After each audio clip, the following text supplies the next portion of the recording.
The Nerdcast Empire is on the air. We are back with another week of Anime Thursdays on the Nerdcast Empire. I am Matt in the studio. Great to have you along with us. We've got a little anime news, a little video game news off the top, and then we're going to talk about the best anime opening themes of spring of 2002, and that will be largely exclusive to the Twitch VOD, Twitch Live. If you are on YouTube, you will see a link pop up right when we get to that segment that'll take you to Mike's video. And if you're on the podcast network, you need to get to one of those other two places to get a chance to listen to the best opening themes of spring 2002. Joining me in studio, as always, is Mike. Mike, how's it going? Oh, it's going all right. Yeah, been a big week as far as video gaming stuff. Now that we're on the other side of Halloween, I have actually started getting into the fall season of anime too. I've at least tried out 5 shows so far. Not disappointed. ReZero's been great so far. Danmachi's been good as well. Kenshin, Shangri-La Frontier, those kind of being the big 4.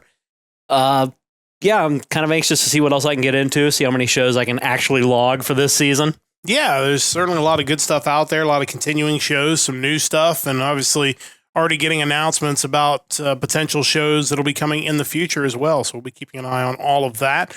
We're going to start with some video game news first, though, and it's not specifically news as much as it is a review because a big gaming convention just happened over the weekend in Columbus, Ohio, and really big news this year for the TORG Gaming Convention is they moved their retro gaming convention from the Ohio State Fairgrounds, which is where they had been previously, to the Greater Columbus Convention Center, which is just an awesome place to be and certainly a major step up. You were there for all 3 days. I came up on Sunday to blow a little bit of money and sit in on a couple of things. But first off, I guess, because you've been to TORG before, so you have a frame of reference. I guess starting off, your thoughts about this year, but also kind of a comparison of the move to the GCCC compared to what they had over at the Ohio State Fairgrounds. Yeah, and I mean, I think for a single day event, the fairgrounds is fine because you're there, you're in the vendor hall, you're looking at whatever little like side attractions they have, but it feels like you're really there more to just buy and deal than anything else. So anytime I go to any of those types of events that's single day, I'm just kind of thinking, okay, how long am I going to stay here until I decide I want to bail? And even as a multi-day tour there, you were kind of like, do I need to come back another day? Do I need to stay here all day? There's always that sense of, I don't really want to be here this entire time, but once I leave, I kind of want to just leave. Yeah. I mean, for the purpose it was serving, it was fine. But I think once you move it to the Greater Columbus Convention Center, and obviously I've been there so many times through anime conventions, you don't know why you would go anywhere else. And that was even the case for TORG this year, where just that knowledge that I can do a pass through all the different tables, see what I want to buy. Then I can just walk out, go to the food court or head back up to my hotel room and know that it's just a quick walk back whenever I want to go back. It's just that kind of convenience. There's no replacing it. And obviously, if you've never been to the fairgrounds in Columbus, it's on the north side, kind of just on the other side of the old Crew Stadium, I'm sure it's a great venue for the state fair. It's huge. There's lots of buildings. There's, all kinds of crazy stuff there that I'm sure makes for a great week of events when you have the fair up there. But when you're going to an event that really only is using one building, once you've bought your stuff, you're going home. It's kind of out of the way from anything else. So it's not even like, well, I'm going to walk across the road and grab something to eat. Like there's nothing really like that. It's kind of its own little area. So the advantage of being at the GCCC, on top of the fact that it's just a great building, it's huge, it's well lit.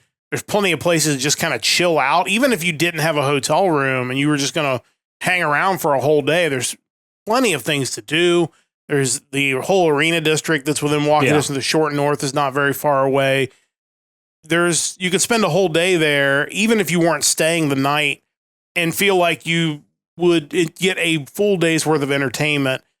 If you are staying, you do have that option of go back to the hotel room, go to the Hyatt, go wherever in town and be able to do that. But, when you look at it in the GCCC, and obviously I didn't get to see it at the fairgrounds, but I went to another gaming convention that was at the fairgrounds. Yeah, Korg's typically runs there as well. I don't know what they plan on doing for next year, but it's always been their home too. And for that convention, it felt like their dealer space was kind of cramped. Yeah. And it's a smaller con, if I'm correct, right? So I would have to think TORG definitely had outgrown probably the fairgrounds if they were going to keep it in one building. At the GCCC, it was very spread out. They used two of the big ballrooms, the like warehouse, like exhibition halls, I guess you might want to call them. Yeah, and everything was very spread out. There was plenty of room to walk around, even though there was a ton of stuff to see. Nothing ever felt so crowded you couldn't get to see it. It's sometimes a critique of some of these anime dealer rooms is that at certain times, things are so busy that you don't want to stop at a booth. Yeah, because you just want to keep moving and get out of there. Yeah, they never felt that way, at least on Sunday. Now, I know Sunday's typically a lower attendance day, so I got to experience it maybe not quite as busy as it would have been on Saturday, but there was plenty of opportunity to really see everything and then make another pass around. Like, okay, let's go check out this 3D printing booth, which is obviously something we both picked up, and let's go check out the root beer stand. Like, I guess that gets into kind of maybe some of your highlights from the weekend, whether it was dealer space or panels or whatever it might be. Yeah, I have quite a few, but just to kind of give people a better picture of what it was, you basically had the one hall that was more or less just the vendor area. They did kind of have that exhibition about the gaming, just like a history of gaming, where they had a bunch of the old consoles, but in large part, that area was the dealers, the tattoo area, just kind of all in one spot. Then on the other side, you had life-size Mario Party that they had set up, which was ridiculous. A giant Halo LAN party going on, casual and competitive tournaments all weekend, tabletop gaming area, kids zone, just everything was over there. Also a wrestling ring for the cosplay wrestling that they had on Saturday, which was also really cool. But yeah, they just had it divided up really well. And the extra space that they had this year compared to prior years was just perfect. I don't know what else to say, but yeah, just to call out a few of the things. Wild Bill's Craft Beverage Company. Yeah. We have seen them at anime conventions and other events so many times over the years. And we actually did finally buy a mug and try them out. I tried out the black cherry and the rocket pop flavored root beers, both really good. I certainly recommend them. They're a veteran owned company. You can buy their stuff from their website. It takes you to their Amazon store, but you can get cases of whatever flavor you're looking for. They have a crazy amount of them. That's definitely one. There was another company that you kind of alluded to, Plasonite, 3D printing and design company. You can check out their website as well, but just really impressive 3D printed Nintendo fan art statues, essentially, is what they offer. Licensed, supposedly. Yeah, they have like their licensing partners. From what it looks like they get licensed from the artists who get licensed from Nintendo, I presume. Okay.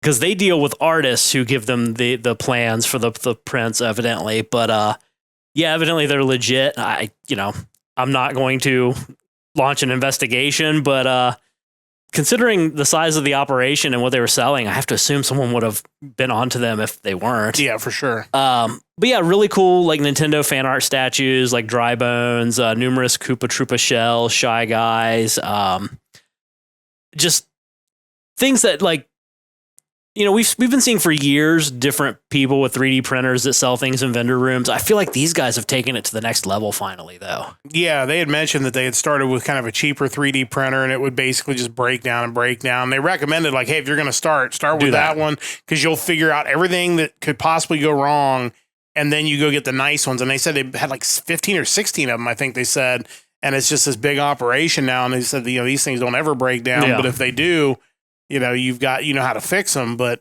yeah, really impressed. The quality was excellent. We both bought something from there, and I was really impressed. You mentioned Wild Bill's. Just kind of want to point out that, the initial cost of getting the mug is a little on the high side. The mugs are really high quality. Yeah. And they have, like, whatever convention you're going to, they stamp that into the side of the mug. So you've got, like, in this case, they have TORG on the side. I'm sure if we went to an anime convention, it'd be separate. But what they'll do is if we take this back to another convention for $10, we'll be able to get refills in this mug. And that day they were free. So we could have gone up and multiple times and gotten refills. Yeah. So that's just a really good deal, and you can continue to support them. And they really have been everywhere. I think they were even down in Rio Grande, weren't they? Weren't they at the? They might have been. I feel like maybe the second year. I've seen them so many times. Yeah, so they get around at these cons, and it's really cool to see. So definitely recommended. I had the black cherry and the root beer flavor, the regular plain root beer, and it was really good too. So they have some really wild things on their website. So I'm that's sure. Definitely something to check out. Kind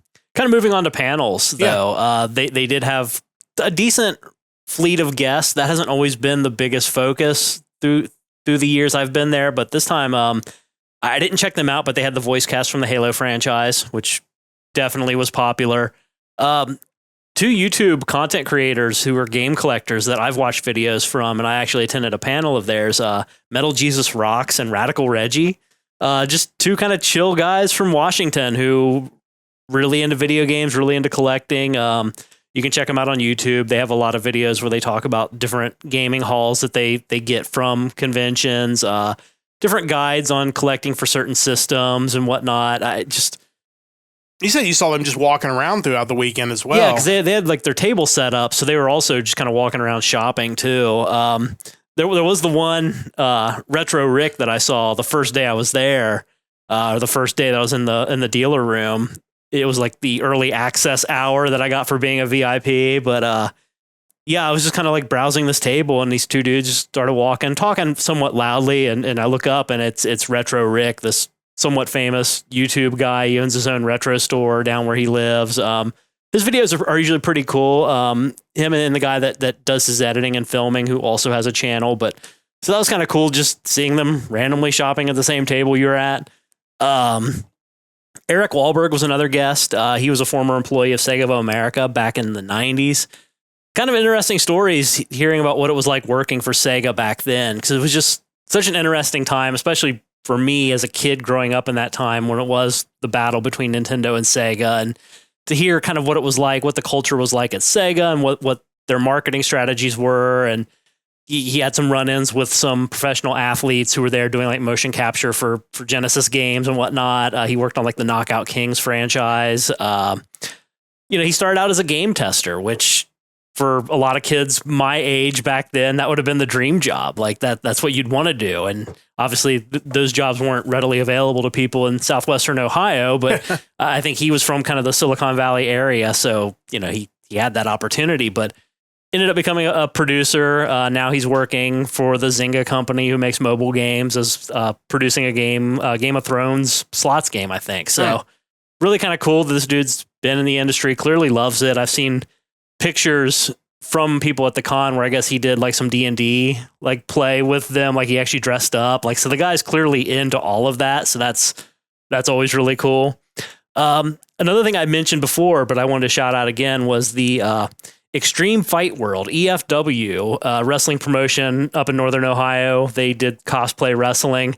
This company's been around. They first started in 1998 as Extreme Futuristic Wrestling in Cleveland. They sold that company in 2005. It was then rebranded as Extreme War, but then was shut down a year later. So fast forward to 2018, the company's relaunched as Extreme Fight World. They operate out of the Neo Sports Plant in Euclid, Ohio.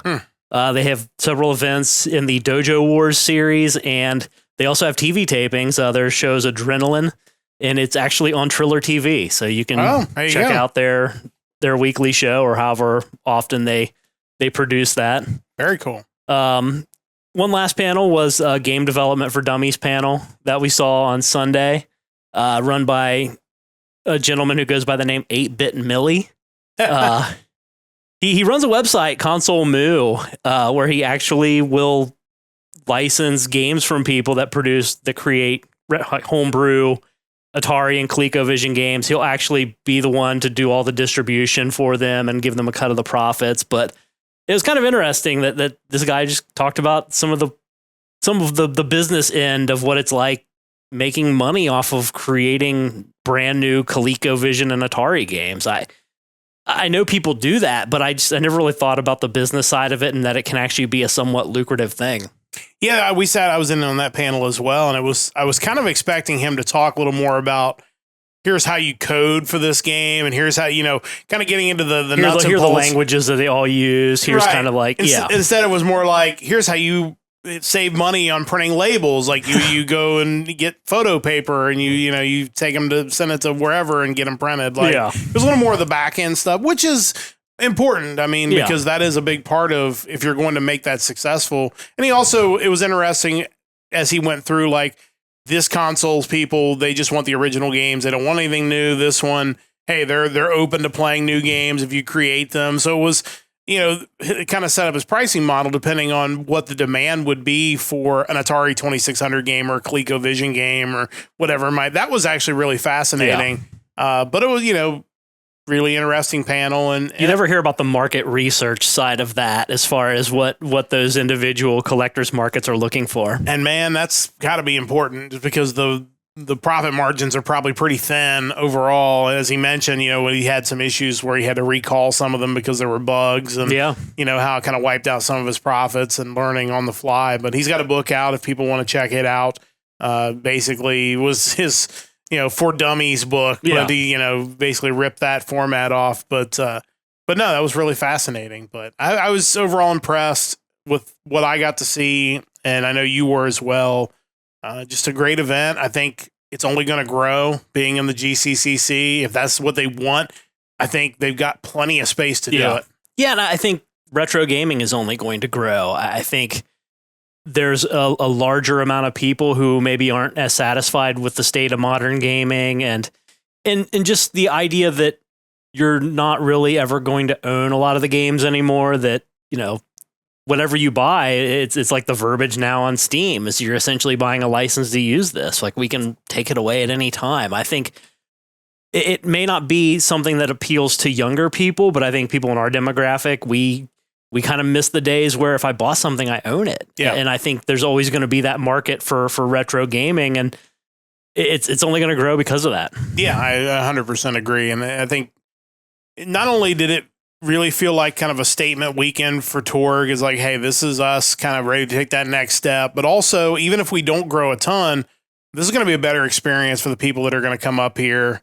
You're going to be able to spend the weekend in Columbus if you want, or you can come up for one day like I did. And I told you on Sunday, I felt like I got my money's worth coming up for one day because I got to all the booths. I got to see a panel, and it was a great experience. So it also, fair or not fair, kind of makes you look at the decision from OhioCon to not be there and kind of make you feel even worse about it again. And obviously we already knew because we've been to the Columbus Convention Center many, many times, and it's one of our favorite places to go. 17 years. Yeah, it's a long time to be going up there. And we've seen it change so much. Yeah, and I don't know how other people feel when they arrive, but just because of that history, it's the moment you get out of that elevator from the parking garage, it just hits you like, this is it. It's almost like a second home. And there are other conventions that I enjoy. I mean, you'd look at like something like Animazement. I love Animazement, but it doesn't have the same feeling as stepping out of the elevator to the Hyatt Regency in Greater Columbus Convention Center. It's the only thing that they can't do. Yeah. Everything else they do is top notch, but if you could take all that content and put it in this venue, I would love it even more. Yeah, you walk out and see Nielsen's on the left, and you see the food court on the right, and you have Heroes and Games right there, and you walk into the lobby of the Hyatt, and the people there are always super helpful and friendly, and you're right there in downtown Columbus, so you can just walk out and go do whatever, even in the wintertime. Like, we've done it. Like, it's doable. It's not always pleasant, but it is doable. I don't know what the Dayton Convention Center offers. I don't mean that in a condescending way. I just don't know, but it would be unfair for me to expect it to hold a candle to what we see in Columbus for old OhioCon, now MatsuriCon, and TORG. And I think the issue for them and for SakaiCon, to be completely honest, is they're both running in new venues that I don't know. Yeah. And almost no chance, and unfair to believe, that either one of them are going to live up to the Columbus Convention Center. No, and I think it puts this weird expectation in the back of your mind that, okay, if you guys reach a certain level of success and growth, I expect you to be here now. Like, I expect you to come back to the Hyatt and the convention center. I think the other thing it does too, and then we'll move on to some other news items, is I think the con has to be even better to compensate for having a substandard or at least not a ideal home as it does with the Columbus Convention Center, because there are a lot of years OhioCon and MatsuriCon were just but it's like we love being at the Columbus Convention. Being there kind of made it worth it. Kind of made it worth it. Now it's like you don't have that. You're not getting those bonus points on top. Now you'd better knock it out of the park, or I'm probably not going to come back. Yeah, and I don't expect them to be able to afford running out of the Greater Columbus Convention Center starting out. I think I don't want people to think that I'm going to judge them because they can't do that. But the things that I know are within your control, the content, the experience that you give me interacting with registration, panels starting on time, just the organizational things that I know that you guys have experience with and you can control, you're going to have to knock those out of the park. Well, but the other side to it too is TORG is not a huge convention. They're decent sized. Yeah. They can afford to run the Columbus Convention Center. Why can't these anime cons afford to run the Columbus Convention Center? And I don't know. I would love to know what their registration count was, because they do cap it. Like I think you can do like day of at the gate, but things like their VIP membership, there's a limit to those. Yeah. So I don't know what kind of money they bring in, but yeah, you're right. They can run at the very least a large amount of the exhibition hall space from the convention center. So yeah, it's things that we may never know, but again, it's just, love being back up there. It was worth the driving up for one day for me and for you for the weekend.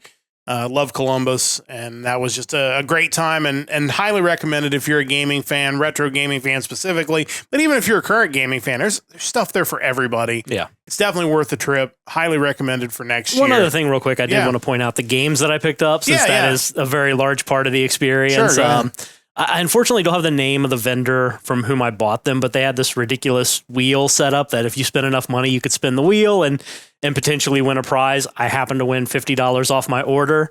So I picked up 4 games, 3 on the PlayStation 2, the original Xenosaga, the second of the .hack games, .hack/mutation, Wild Arms 4 for PlayStation 2, and then finally for the Wii, the game The Last Story, which was created by the creator of Final Fantasy with music done by Nobuo Uematsu. Looking at price charting, the average price for those 4 games was a little over $44, and with my $50 off, I ended up getting them for $35 each. So not that I'm super conscious about that to make sure I'm getting a deal, but it's always nice to walk away thinking, hey, I kind of scored here. I mean, that $9 could have gone toward that $2,400 game you were looking at. That's right. I could have bought that loose copy of Little Samson for $2,400. Wow. That's, I guess that's one you're just going to have to do without probably for a little while. Yeah, it's unfortunate. That's definitely one of those holy grails for somebody. Not me. I don't care to ever own that, but someone out there wants it, clearly. Somebody might have bought it. Who knows? It was certainly there. I did see, I was talking to someone from work about it, and I mentioned that game and how I know that the prices are coming down a bit just in general across the board, kind of the post-lockdown adjustment. And that's still always been expensive, but I did see listings from like a year or so ago where it was selling for like $2,700 loose. So, we're slowly heading in the right direction. Eventually it'll be the $50 that you need it to be to want to pick it up. Yeah, that's what we're waiting for.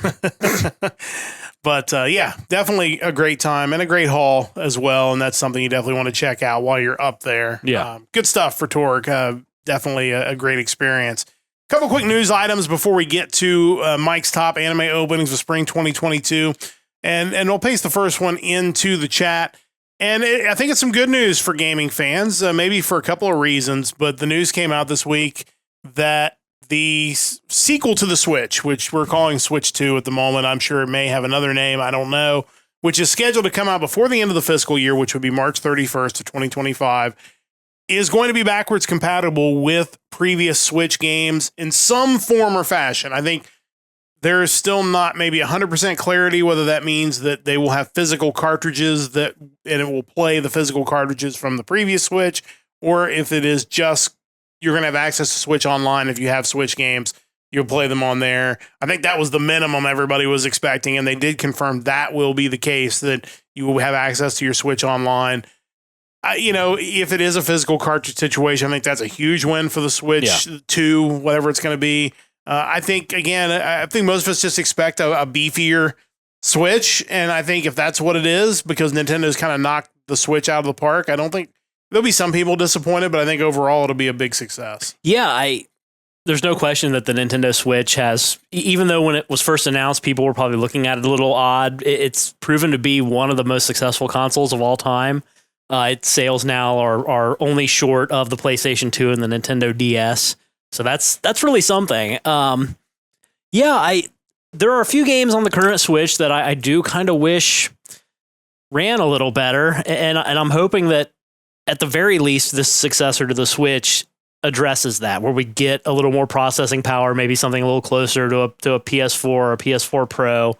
I imagine there's probably going to be some minor additional gimmick to it, because that does kind of seem to be Nintendo's thing. But yeah, when they say that it'll be backwards compatible, you hope that does mean with your physical game cards and not just through your digital library of owned Switch games. I feel like Nintendo is going to be the last one to totally bail on physical software. So I get the feeling that it's going to be fully backward compatible through your game carts, but yeah, we'll see. I'm beyond excited. The Switch has been a great system. I can't wait to see what they got next. Yeah, I think it's something that's going to be a big hit, I think, with everybody. And I think, there are people, especially in the current game environment, because of some of the challenges involved with some of these AAA titles, that are looking for your party games that are fun, games that are, replayable, games that aren't going to cost you all this money with all these add-ons. And, the Switch has been a very good source of those things, where you feel like you're getting your money's worth and having a good time. And I think Nintendo is probably going to do a pretty good job of kind of keeping that model, because that model's already been very profitable for them. If the AAA gaming market continues to kind of go as it's been going, it could be even more profitable as we head into 2025 and beyond. Yeah, absolutely. I think back to like the GameCube era when it first came out, and you were like, why did they come out with a system that's already inferior to the competition? They got a lot of criticism for that, and probably at the time justifiably so, because I don't think we had a full understanding of what their long-term strategy was. And it was really to say, we're not going to speed up the hardware side of it if it means blowing out the budget for every game. Yeah. The amount of money that's being spent on some of these AAA titles now is just absurd, that there's no way, even if the game's moderately successful, from what we can tell, they're still losing money. Nintendo's been able to, and you can kind of tell now when people go back and think about systems like the GameCube, they remember them so much more fondly, because what Nintendo has really prioritized is just creating fun games with really great first-party characters that Microsoft and Sony just they can't duplicate. Well, and that's why you see a lot of people buying these online subscriptions where you're able to go back and play those old system games. You're always going to want to play Super Metroid. That's a great game. Yeah. So Mario All-Stars, like that. There's always a shelf life there. Well, and the Mario Party games, the Mario Kart games, those kind of games just have infinite replayability. And, that again, you feel like at a time where you can buy something on Steam and maybe lose it, instead you can play these games forever. It seems like a win. So we'll have more news on the Switch 2 in the days and weeks to come, because they were obviously, again, they're going to announce this before March 31st. So when it comes out, we'll certainly break it down and give you the full details on it. One other news story really quickly, and it's certainly not necessarily good news, is we kind of pivot a little bit more toward the anime world. The news coming out from that Netflix owes some royalties on their anime. Supposedly over 90 anime producers saying that Netflix owes them royalties for shows that they have shown. I think there was a lot of talk about potentially, they were supposed to pay things up front, and maybe they haven't necessarily done that. And Netflix obviously has become a big player in the anime world, and both in just showing anime and then, of course, co-producing several series as well. Certainly kind of alarming news that maybe they're not paying their bills on time. It's certainly problematic to the anime industry, which is already running on tight margins as it is. Yeah, it's kind of interesting because as you read through the article, you see that Netflix kind of has this policy where they just agree on a flat amount to pay you for whatever this content is you're giving them. But at the same time, it seems like they're doing it in installments and not totally all upfront. And all of that's pre-decided, and it's not regarding how successful something is. So you have these shows that obviously are carrying more than their weight, but no one's getting paid any additional money. And Netflix has always kind of prided themselves on trying to take care of the actual animators and the people in the industry to make sure people are getting paid more fairly than maybe what you see normally, but it kind of sounds like they're missing the mark a bit here. Yeah, that does sound like the case. And again, as we've talked about before, whether it's fair use, whether it's copyright, we talked last week about the site that got taken down for having all these details.